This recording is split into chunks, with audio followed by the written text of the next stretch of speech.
Belt and Road Initiative in the end, a lot of people see as an infrastructure project, as I can put it, it's hardware project.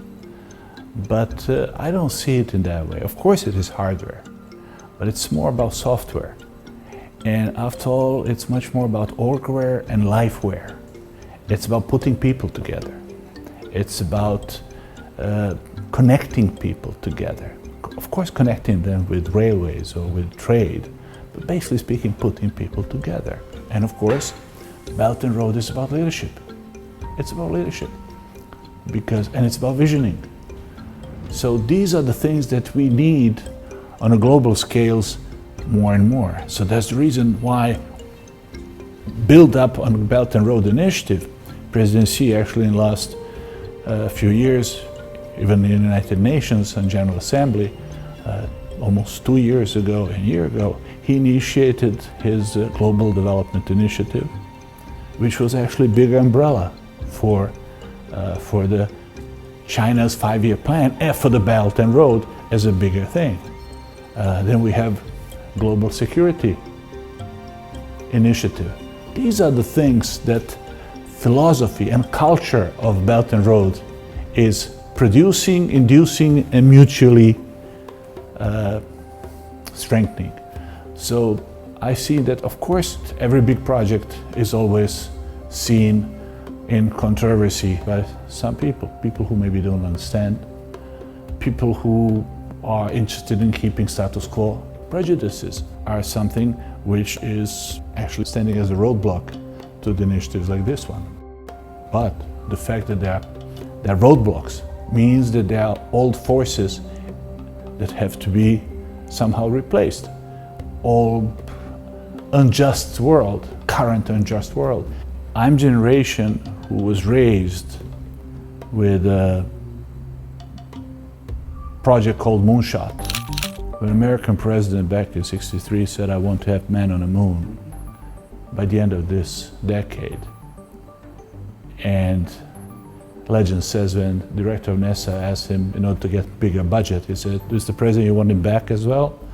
So then he got bigger budget, and at the end of the day, the people landed to the moon.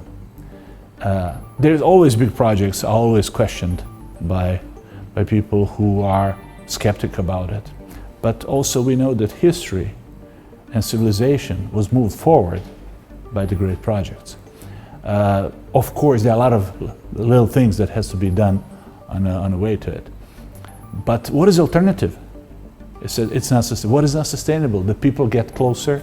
What is not sustainable? The people communicate more. What is not sustainable? The people trade more. What is not sustainable? That we empower poor people to get more powerful, to get richer, so they can share their wealth and their future to get with the people who are already more powerful and wealthy. Or are we going to, what is not sustainable? That we have islands of poor people, our poor states, low income states, and what then we'll do?